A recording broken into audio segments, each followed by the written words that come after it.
I mean, who in their right mind does this guy think that he is?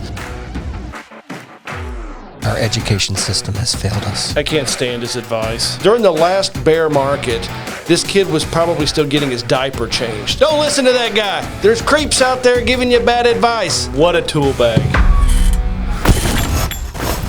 Hey everybody, you're kicking it with the homeboys, and we are bringing you another episode of Moron Real Estate. Very excited to be here with my buddy, Scott Adams. My name is Clint Wetherill. You ready to do this, my friend? Let's dive in. Asked to his son, you got your first job, you're 18. I'm gonna require that you take $300 every month, $150 a paycheck, and we're gonna automate it to this separate account. And his son's like, I can't do that. He goes, let me tell you why you wanna do it. It'll be up to you. If you promise to do that and you really do it and you automate it so you don't see it, and you do that for 8 years, you'll never have to invest again and you'll be financially set for life. His son goes, come on, Dad. 8 years, $300 a month, what is that? As he does the math, he goes, that's $28,000, over 8 years, $28,800. $28,800, how's that gonna do anything? Especially if I don't have any more money after 27 years old. He goes, let me show you, son. The market's gone up 10% over 30 years. Let's apply a lower number, let's do 8%, be conservative. Let me show you what the numbers are when they compound. You know how much he has when he retires? $1.8 million, and all he put in was $28,800. I am so glad this clip was played. This has been on my mind, and I wanted to share with the people. So we've had some TikToks about savings and how important this is. And I've noticed in the comments that a lot of folks don't understand how compounding interest works, and they don't understand how much it can grow over time. And there are some savings calculators online. You don't have to know math. You don't have to learn any formulas. You can simply put in, if you just Google savings calculator, it will do all of this for you. If you put in the math, like he said, you put in, say you're 21 years old and you want to put in $150 a month, and you want to do that for 25 years and see how much that will be with 7% interest, the math will be done for you. I know a lot of people don't understand compounding and how interest works and those things because most school systems don't teach it, not just in the United States, but across the world. And it's a very important thing. And it can be intimidating, but it doesn't have to be. There's calculators out there. All you got to do is plug it in, and you will see the power of what Tony just said there. It's unbelievable if you are consistent and invest early and let time do its job. Time is an amazing thing with savings. First of all, I am a fan of Tony Robbins, and I guess you could consider him a guru. He's not necessarily a real estate guru, but he's a kind of like a life coach guru. So I've always been a big fan of Tony. I've listened to him for many years.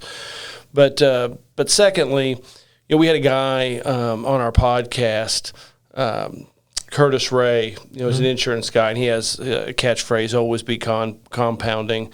And I first of all, I like that catchphrase a lot.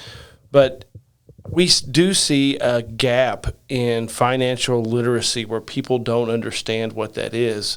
We had a clip on a previous Moron Real Estate where Mr. Wonderful from Shark Tank, Kevin O'Leary, and I believe it was Steve Harvey from Family Feud. Correct. And he was talking about it, and so some of our viewers did the math and said, "Well, what? That's only X amount of dollars." And then I responded and said, "Hey, he's taking compounding interest into account." I followed up your comments with links to savings calculators for them so that they could see it. And I'm not knocking them for not understanding it. No, it's a problem in our education system. You don't have to feel dumb because you don't understand how compounding works or how to even calculate it. There are tools out there that can help you do it. And I think every person in America should do it once, get on a savings calculator just to see, because I think it would be shocking, just like it is this. Those numbers are correct. He's talking about turning $150 a month into over $1 million very simply. So it's incredibly powerful. It's sadly not taught, and it is one of the secrets of millionaires. So I love the clip. We also had a comment that said that you don't know anything about cash flow. Yeah, that's right. I thought that was amazing. It's one of the best comments we've ever had. Scott, I've spent you don't my know anything life, I've spent my entire life, my Love education studying finance, economics, accounting. I've spent my career focused in on cash flowing assets and my every waking I think hour. it was you obviously don't, Right. don't understand cash flow. Oh, I love these comments, but I do love our listeners. But anyhow, cool clip. Yep. Let's get on to the next one. So my first year as a real estate agent, I made $10,000. Okay, so I did one deal. It was a land deal, and I made 10 grand. Okay, I was with a big box brokerage, and I did not do very well. The second year, I made $250,000. Okay, so I was 24 at the time, and I went from making 10K to $250,000 in a matter of like 9 months. The number one thing that switched with me is I went from the mindset of being an agent to the mindset of being a marketer. Once you're thinking like a marketer, you're going to go out there and you're going to look at different ways to generate leads. Once you're generating a ton of leads and you start to have an overflow, that's when you get really good at prospecting and converting those leads into contacts, into contracts, right? So you're converting them from a lead to a client. But the main thing that I had to focus on was, how do I become a marketer and not an agent? I hate to be Mr. Pessimist here, but I think one of the main things that also changed, and I'm not knocking some of the things he said, but one of the main things that probably changed during his career too is real estate became incredibly lucrative and easy for beginners during this last short period of escalating prices and appreciation. So he may have done that even in a down market. I don't want to knock him. I don't know him. I don't know anything about him. But the truth is many realtors, even not good ones, went from $10,000 a year to making over $100,000 a year. There are a lot of bad realtors who did that. However, he may be amazing at this, and he may know marketing, and those are probably really good tips. We aren't real what we call retail realtors. That's not really our world. We have to apply this to our business in some ways.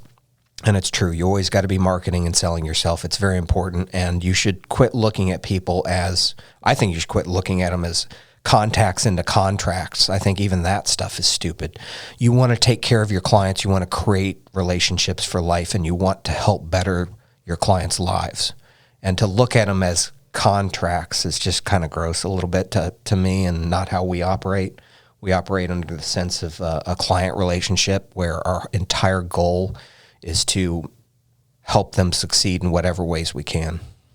Sadly, I think everything he said is true and is what we see in today's real estate, climate.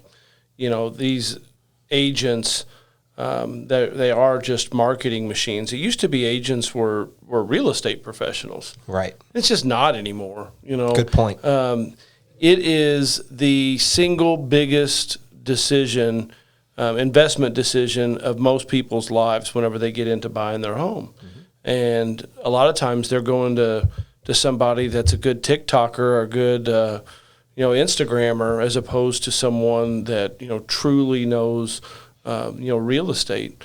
We do a little bit of retail real estate here, not a lot. So we've never been, mass marketers, for that. So I'm sure I could probably learn some from this guy, how to be a retail, real estate agent. I just really want to throw caution to people. Make sure you get somebody that knows what they're doing. Get somebody that also is in tune with repairs on houses. Inspection's a huge thing, and getting somebody that knows, contractors and knows the ins and outs of being able to fix up properties. Just getting somebody because he's got a great TikTok video. You got to be cautious. They're probably not really in it for your best interest. They just want their commission and to use part of their commission to mass market to everybody else. But like I said, I think probably what he said is true. Be very cautious about the real estate professional, and yes, I said real estate professional, that you choose to represent you on the biggest financial decision of your life. It's not about a cool video on social media. It's about somebody that knows what they're doing. Very well said. Great point. Next. $1.2 billion worth, and you don't own a house, a personal house. I rent my house. I get a better loan on it because I rent it. I could have a LLC own it and rent it back to me, and I'd still get a better deal. Grocery store, Whole Foods. I don't buy the whole grocery store. I go get the stuff I need, and then I leave. Houses were built for banks. They weren't built for people. And then the people were lied to and said, oh, a house is a great investment. A house is one of the dumbest, worst investments a human being could possibly make for one reason. You have to pay the house doesn't pay you. And if it doesn't pay you, it's not a good investment. He's talking about personal residence that you live in. I disagree, but it's the math could be the math. It can be square. This can be partially true. I don't believe in living that way. Clint, I took a lot of influence from Clint. He showed me how important it is to plant your flag, to have a home of your own. Maybe it's not the greatest investment. I don't care. I don't look at it as an investment. I look at it as a place that is mine, no one else can mess with, and my family can be. He's definitely not referring to investment real estate here. He's talking about your primary residence. So I know he knows, and most experts understand that investment real estate is a great investment. He's just saying your personal home, you shouldn't look at it that way. I can't stand his advice. Yeah. I think his advice is really dangerous. I'm not necessarily just talking about this advice. I'm talking about his whole catalog of advice. I just don't like it. I get what he is saying. And if you have that mindset, I mean, if you were kind of raised that way, what he's saying could work for you, that you find something to rent and, you have someone else, take care of it. For me, I've always wanted to plant my flag somewhere. It's mine. It's where my family can grow up. I'm in control of it. I've got 2 daughters. Having them out in the front yard around a fire pit, doing s'mores and sing-alongs and riding around on my mower with me. That's just part of who I am, and I want that family to be able to identify with that place. I grew up that way. I grew up on a large lot in southern Indiana with my family, and I'm never going to sell that place either. It means too much to me. So there's a certain way to live, like a sentimental attachment that is just so much more valuable. I could give a crap about the financial decision or about the money. And really, I think when you start just living your life to only think about money, I mean, everything that I do is only to think about money. Is it paying me? Is it doing this? I think it's a crappy way to live. I think it's a shallow place to be, and I think it's a crappy way to live, and I think that advice is crappy and shallow. He's worth $1.2 billion, but he's still focused on squeezing every penny out and instead of owning a home. And, hey, maybe that works for him. And like I said, the math, a lot of people show it as a coin flip financially to rent over owning. But you have to deal with landlords who we've learned that most people, not most, but a lot of people out there hate landlords for some reason. So, you'll have to deal with landlords. And if you have kids and the owner of that property needs to sell it or something and you have to move, you've got to find another schools for your kids. If you change school districts, it can be a pain in the butt. So this is about greed over family, and greed over family is gross. Last thing I'll say about it, I do realize that the younger generation don't have the same attachment to their home as I do. So, and if that's the way that you believe, this advice could be for you. I personally don't want to be at the mercy of, like you said, another landlord that owns the property that I'm in. I don't know, just not for me. Let me take that point a step further, which is what we preach. Right now, it's very difficult for first-time home buyers, for young folks, to find a property that they can afford and move into. And what we preach to them is, don't sit on the sidelines, though. Rent. That's fine. But buy investment real estate. You can't sit on the sidelines forever with real estate. 90% of millionaires became millionaires because of real estate. They weren't millionaires and then invested in real estate. 90% of the people who were not millionaires, who are millionaires today, did it through real estate. 90% of them. Don't sit on the sidelines, young folks. Get out there and invest in real estate. Even if you haven't bought your first house, even if you've priced out of the market, there are investment rentals high quality in good markets that can get you a return, and you're not going to miss out on this generation of losing out on homes. Get in there. Don't miss this. Agreed. Next up. Next. Would you rather have $150,000 now or $2 million in 2 years? $150,000 now. Okay, what about you? $2 million in 2 years. Okay, so why $150,000 now? I'll turn that 150 way more than into 2 mil. I'll turn 150 into 5 mil, even 10 mil. And how much time? And give me 3 months. 3 months? Like investing and shit? Yeah. Okay, what about you? I'm just in nursing school right now, so in 2 years I'll be done. What a tool bag. Like, what a tool bag. Well, that guy can come on the show. I'd love to hear how you're going to turn 150 mil into 150,000. Excuse me. I'm so flustered by the stupidity. 150,000 into 5 mil or even 10 mil in 3 months.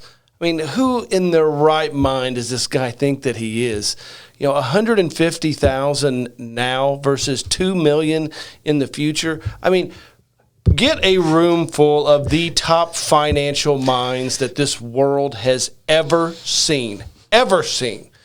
And every single one of them would choose 2 million in 2 years. That is the most dumbest thing that this cocky, arrogant kid is saying. And I know that there's people that believe this, that think, oh yeah, I'll just get my money working. Well, during the last bear market, this kid was probably still getting his diaper changed.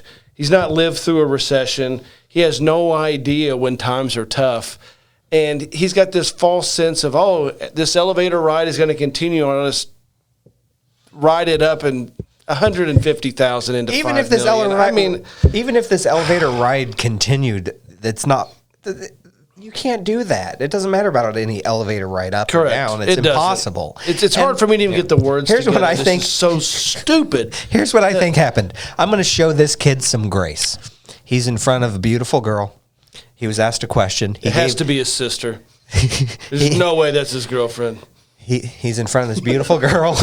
He gives the dumbest answer in the history of mankind. And he can't admit it. He's shocked at that because he realizes, oh shit, she's smart. She knows how stupid I just was. So I'm going to double down. And he just starts explaining why he chose 150 instead of just saying, hey, you're right. I didn't do that math very well. Instead, he just doubles down and says, I got to impress her. I can turn that into a bazillion dollars. I have $1 bazillion. So there's my grace to the idiot. Well, this is my message to the girlfriend. Get out now. Run. You're never going to have anything with this dude with that mindset. That mindset is only a recipe for disaster. I can turn 150,000 into 5 or 10 mil in 3 months. What an idiot. He's the kind of guy that you show a world map to and you say, tell me 2 countries on this. And he says Alabama and the Pacific Ocean. Gosh. It's like the reason why I can't stand real estate on social media, or not just real estate, investing in general on social media. It's just so stupid. Our education system has failed us. It's failed us. 150,000 into 5 or 10 million in 3 months. Okay. Well, all we got to do is just give him $1,000. You don't even have to give him 150. Give him $1,000 and say, in 2 years, come see me, and I expect you to bring me $1 million because you have the formula to do that. Yeah.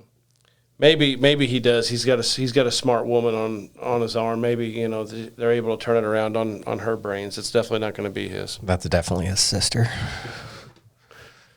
Next. Do you have a 401k or IRA? Yeah.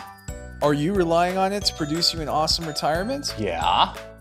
Introducing the 4% rule. What's that? The 4% rule is the financial industry's accepted safe withdrawal rate from your retirement nest egg to make sure you don't run out of money before you die. Wait, what? That can't be right. Don't believe me? Just ask any of these guys. That doesn't sound good for me. Don't worry. It's socially acceptable to downsize in retirement. Everyone's forced to do it. Just check out what this satisfied customer had to say. I worked my ass off for 40 years, achieved a $1 million nest egg inside of my 401k. Now I get to live on $40,000 of annual income in retirement. Thanks, 4% Rule. Try it today. I don't get it. I mean, yeah, that's the rule. I mean, it's how you don't bleed your retirement out. But like, it's not the 401k's fault he didn't save enough. You need more than $1 million to retire if you're going to maintain a lifestyle. And I'm sorry to say that, but you do.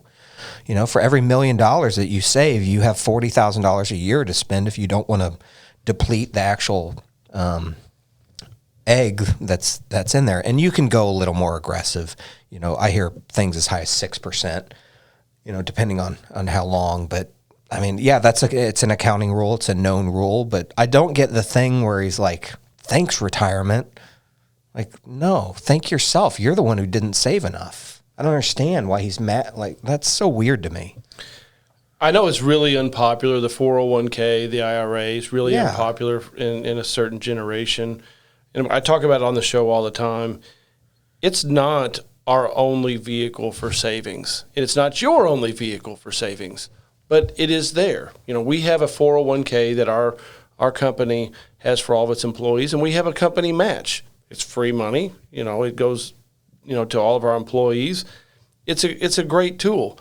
You know, I think you have to have certain safety investment vehicles, and then you have different, you know, risk, you know, vehicles. You know, real estate, even though Scott and I preach safe, conservative real estate investing, there are risks to real estate investing. There are risks to investing in crypto. There's risks to investing in anything. The 401k, it's there. It comes out of your paycheck if you're whatever company that you're working for, and yes, you're not going to run out of money because it's not, you know, producing you $250,000, $500,000, $1 million a year. That's sorry. You know, go save it somewhere else. We believe in 401ks. We believe in IRAs. And then if you want other, you know, avenues that can produce more money, go do it. Go do it. I mean, it doesn't have to be your, you know, entire income that's going into one of these safe, time-tested vehicles like an IRA or 401k. Let me make the point, too, that although we very much believe you should invest in multiple different things, including investment real estate, we are big believers in using 401ks and IRAs. And $1 million in your IRA or 401k is not the finish line. If you start young and are maxing out your 401k, you will have millions and millions and millions of dollars in your 401k by the time you retire. So it's not like this guy maxed out his 401k and then ended with only $1 million. He didn't save enough. He didn't use it to its fullest potential. We max out our 401ks every single year. And we company match ourselves and some other profit sharing things.